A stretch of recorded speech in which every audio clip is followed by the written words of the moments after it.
the first round of the NBA playoffs tipped off over the weekend, and it left us with a few takeaways. One, Wemby dropped 35. The Celtics blew the doors off the 76ers, and the Thunder, yeah, they're going to be a problem. So we're going to talk about all that. Plus, are the Pistons going to be upset in round one? We're going to talk about all that plus more right after this. Welcome to the number one place for your daily basketball news and analysis, NBA Central.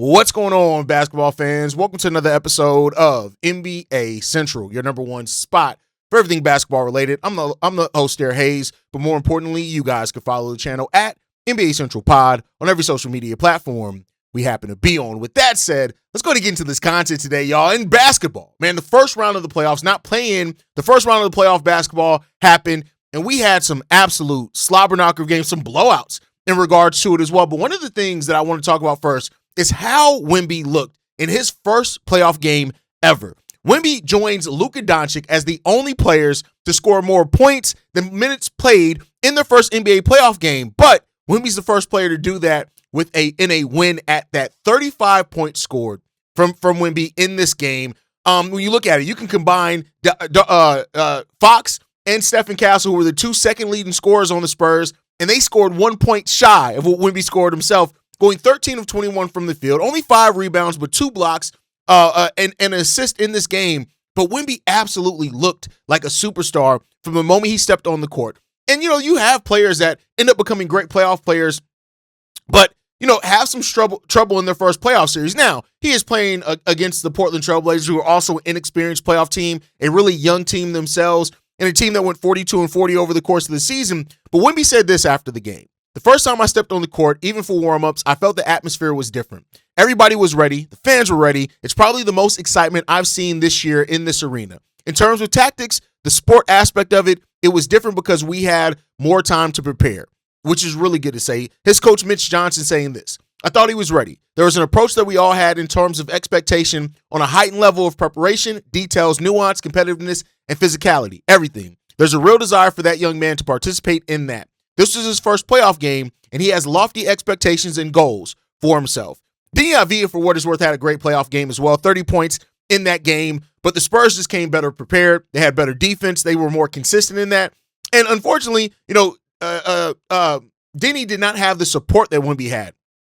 Deni only had 2 other players on his team scoring double figures: 18 from Scoot Henderson, 11 from Robert Williams III, and 10 from Shaedon Sharpe. He really didn't have the backup that he did. The Portland Trail Blazers shot 43% from the field, 26% from 3 in that game, and that just wasn't enough against the Spurs with Wemby also having De'Aaron Fox, Stephen Castle, both scoring 17 points each, 15 from Devin Vassell, 10 off the bench from Luke Cornett, the veteran there. So, this team, while it wasn't a perfect game for the San Antonio Spurs at all, they did more than enough to take care of this game. And Mitch Johnson, his preparation in this game itself, you love hearing that from him. So now it just comes down to how much further is Wemby going to take this, right? Like, yes, he's playing an inexperienced team now. They got to finish taking care of business against the Portland Trail Blazers, but he's not going to face a team that's then inexperienced again. So Wemby needs to really use this series to continue growing his legend, continue growing into the star that we're seeing in front of our eyes, and then we'll see where the rest sits at. But as it stands right now, Wemby looked like a star from the tip-off of his first playoff game, and that's not what you could say about a lot of players. So, Wemby, who had problems with physicality at times, he was very physical in this game. They didn't have defenders to push him out of the paint. Wemby did what he needed to do, and it was just a dominant performance for Wemby. Now, when coming into game 2, the question is going to be how much of this can he take another step further. With that, he was also 5 of 6 from the three-point line. If you get Wemby, who's doing his work in the middle and outside like that, he's going to be difficult to stop. And while the Blazers, they do have Donovan Clingan, who's a really good defensive center, he's going to have to give more himself. Only 7 rebounds, 4 points in that one, no blocks. He's going to have to play better. They're going to need Robin Williams, who did score in double figures with 4 assists and 6 rebounds as well. They're going to need him to play better. And they're going to need Jeremy Grant, too, to put up more points when it comes down to it if Shaedon Sharpe is not able to give that. So we'll see how this series continues to go. But I'll tell you what, from so far, I love seeing what we saw from Wemby. And the question just becomes about how much further can he take this? I don't know what you guys think on that down below. The next one is the 76ers-Celtics series already over, right? Of course, with not having Joel Embiid for the entirety of this series, basically, it's already going to be tough, right? Now, we have seen Tyrese Maxey at times go into a level where he was like, at the beginning of the season, for probably the first, 2 months of the season, Tyrese Maxey was playing at damn near MVP level, leading the league and scoring for a little bit there. Of course, took some steps down from then, and that's fine, right? But this is a Philly team that is really going to have to find what they can do well consistently against this Celtics team, because I tell you what, Jason Tatum, if this is only 80% of Jason Tatum, and I said this over on Locked On NBA, he's going to be MVP next year, because what Jason Tatum was able to do in this game, 25 points on only 17 shots. Jaylen Brown had the most shots with 21. He ends up scoring 26 points off 21 shots. But you have those two guys combining for 51 points.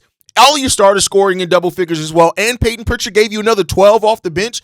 They went 11 deep into this rotation. And that's just amazing to see in a playoff game, right? So, like, the depth that the Celtics have in this one is a huge advantage. They won this game 123-91, and the 76ers will never look like a single threat in this one. For what it's worth, Paul George, 17 points off 8 shots, getting to the free throw line 9 times, which is solid enough. Maxey took 20 shots, but only made 8 of them. And you're going to have to need Edgecombe to step up and play better. I know he's a rookie, and you hesitate to throw a lot on a rookie in their first playoff series, but you're going to need more than that if you're going to want to be able to play in this series. You're going to need Drummond to play well, and need Quentin Grimes to put up more than 7 points as well. The defense of the Celtics was stifling. And that was the thing that I always looked at coming into the series, that the Celtics are so good, so experienced at taking away what other teams do well. And Jaylen Brown said that. After the game, Jaylen Brown said this. This was Celtics basketball. Our offense can't win us this series. I mean, our offense is important, but we got to make sure we guard. And I think we did a great job of that tonight.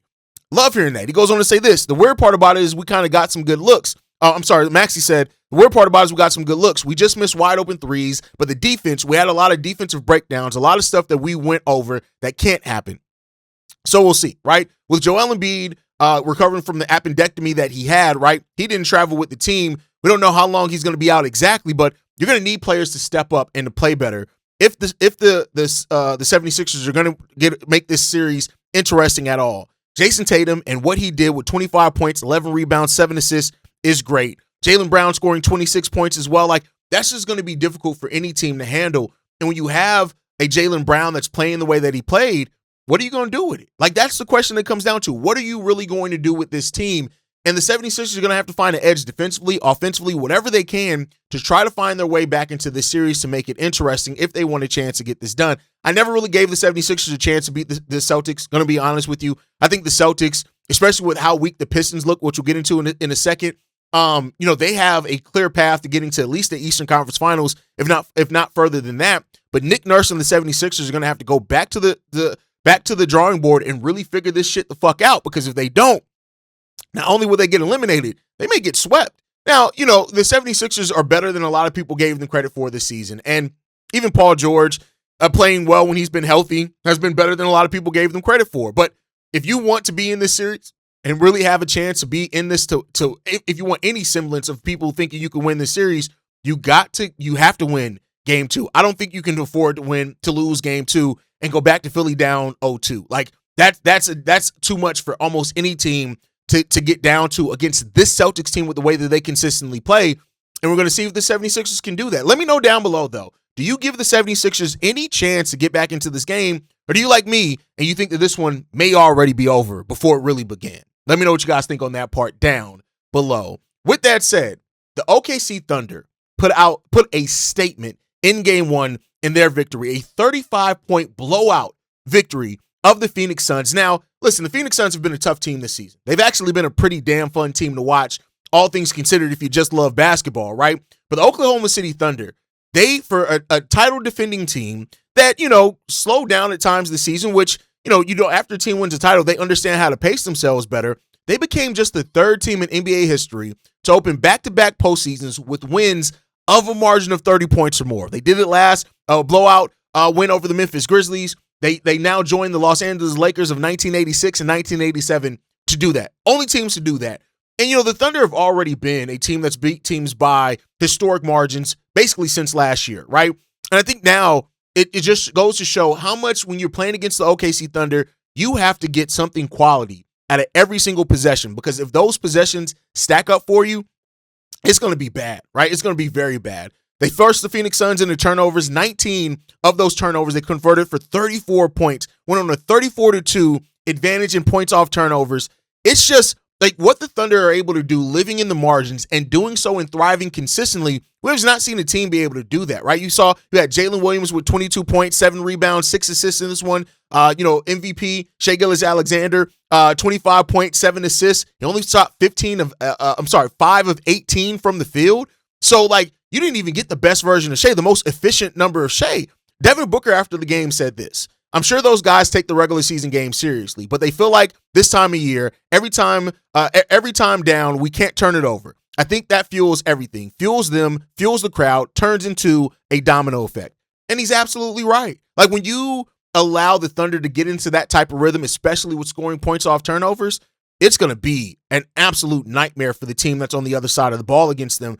And you just have to tighten that up if you want to be able to get that. And we'll see what's going to happen if they can tighten that up. The intensity that they brought in defensively and the turnover dominance that they had, that is title. That is a championship caliber defense when you're able to do that as consistently as they're able to do it. The question just now becomes about what can the Suns do to make this series? Can they steal a game? Because the Thunder are going to win this series. The question is, can the Suns steal a game, right? Like, and I guess we'll see what happens in regards to that one. But this is a fun series to watch just because of watching the Thunder and how they dismantle a team, both on the basketball court, but also demoralize them with what they're able to do.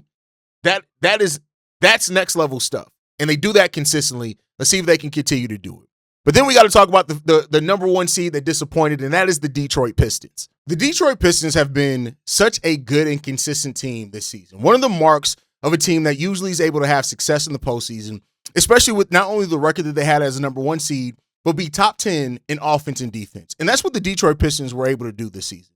Be top 10 in offense and defense. And therefore, seeing the performance that they had against the Orlando Magic, the thing that you have to look at this and judge is that are the Magic finally starting to live up to the expectations of the last few years that we had from them? Because that's what they look like in game one against the Detroit Pistons. They look like that team that people said was a legit championship contender. Is this a situation where the Pistons, because of their inexperience in the playoffs, is it a situation where that is really what's standing out against them? I don't know. But this game with the Orlando Magic and the Detroit Pistons left me so confused on how to feel. Because in one case, I've been somebody who's actually been favorable of the Orlando Magic over the last couple of years. I've had high expectations for them. They have not lived up to those in either one of the seasons of the last two seasons. So coming into this playoff series, I'm gonna admit it. I didn't give the Orlando Magic a big chance against the Detroit Pistons. I think because of the Pistons' efficiency on offense and defense, Cade Cunningham, being a player that's played at an MVP level at points in this season, but he needs to sustain it if he ever wants to win that award. But then you look at the efficiency of the Detroit Pistons, right? 12th in net rating, 9th in defensive rating. I'm sorry, that's the playoffs. They were 2nd in defensive rating in the regular season, 10th in offensive rating, 2nd in net rating overall. And now this team just did not play with that level of fire at all during this game. Now it's been one game, right?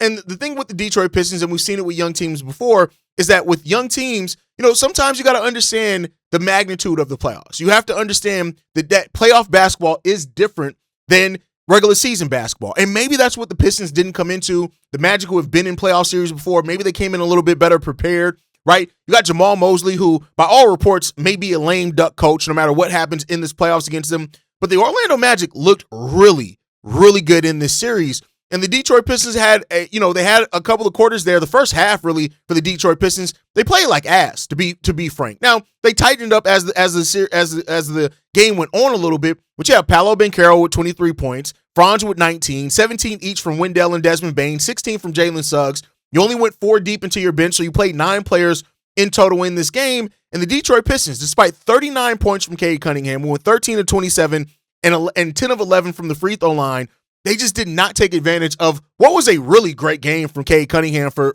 a playoff game. So they got to figure out how, right? So you had 17 from Tobias Harris. Jalen Duren only went 3 of 4 in this game, 7 rebounds, 8 points. You need more from him than that, undoubtedly. And so now it becomes about how can the Pistons get back to what made them, right? And they did not have the edge defensively that we saw from the Pistons over the course of this season. Paolo Banchero basically did what he wanted to. Orlando never trailed in this game. They got out to 18-5 start, and it was disappointing. Now, Cade Cunningham scored a playoff career high, 39 points for the Pistons, which was great to see. But you need more than that, right? So as the series goes on, the question becomes about, is this the Magic finally waking up to who they can be? Or is this the Pistons just having a bad game? That's the question. Paolo Banchero after the game said this. It's a step in the right direction for the team, for this group, with our past track record on the road in the playoffs. We just got to get ready for Wednesday. See what we did well and what we can clean up. I expect the Pistons to come out with a lot of energy, and we've just got to be ready for it. The Pistons cannot afford to go down 0-2 when they started off the series at home as the number 1 seed. That's just my personal opinion. You got to stop this Magic team and any confidence that they build, because if you don't, you're going to get murdered for it. So I think that's what we got to see from the Pistons. We'll see if they can wake up and play better as the series goes on, because I tell you what, as it stands right now, the Pistons are on upset watch. And I did not expect to say that in this series, in this game, with how the Magic just have disappointed over the course of the season. But that just goes to show you, that's why it's 2 separate seasons. Playoff basketball is a lot different than regular season basketball, and you typically need experience. A lot of Pistons fans have crapped on me or got upset when they've heard me say things like, well, I'm not predicting the Pistons to necessarily go to the finals just because this is their first year in the playoffs, and typically those young teams don't succeed. Now you're seeing, what went wrong for the Pistons. The question is can they correct it and get this back on track? If they can, then, hey, things can look up for them and things can look better for them. But as things stand right now, things ain't looking good. But we'll see what the Pistons can do to wake this up. But that's it, man, for today's episode. This is how the playoffs are starting. It's starting off very good. We're in for something special this playoffs, it seems like, from the first games. And we'll see what's going to happen. But I want to hear from you guys. Which team impressed you the most in their game one? What player impressed you the most in game one so far? Drop your thoughts down below. Make sure you guys like the video. Subscribe to the channel as well. You can follow us at NBA Central Pod. You can send us any feedback, questions, comments, concerns. NBA Central Show at gmail.com. And then lastly, if you want to leave a text message and our voicemail for the mailbag, the number to do so, 773-270-2799. We're the number 1 spot for everything basketball related. I'll catch you guys the next time I feel like making a video. Maybe tonight. Peace, y'all. Been a presentation of the Breaks Media.